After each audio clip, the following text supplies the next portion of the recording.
చూడండి ఫ్రెండ్స్, ఊళ్ళో పొలాలు దున్నాలంటే రైతుల నిజమైన రైతు అంటే వీళ్ళు.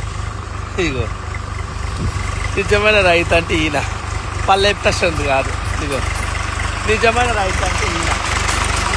చూడండి ఫ్రెండ్స్, ట్రాక్టర్ దున్నుతున్నాడు మొత్తం. రైతులు అంటే వీళ్ళు, కష్టపడిన వాళ్ళు రైతులు. ఇప్పుడు నేను కూడా బిల్డప్కి ట్రాక్టర్ ఎక్కువచ్చి నేను కూడా రైతు బిడ్డనే. చూడండి, నేను రైతు నడిపిస్తున్నాను చెప్పి 100 అబద్ధాలు ఆడొచ్చు.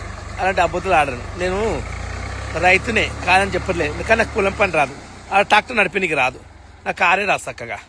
ఉన్న చెప్పుకోవాలి, మన ఉన్నది ఆస్తులు మనం చెప్పుకోలే. ఊళ్ళకెళ్ళి ఇలా తిరుగుతున్నాను. నేను రిచ్ కాదు, పొలాలకు వచ్చా. పల్లె ప్రశాంత్ బెట్టింగ్ యాప్లు చేసావురా. ఫస్ట్ ఏం చేసినావు? మన్ను ముక్కినావు, దీంట్లో వాడి చచ్చావు.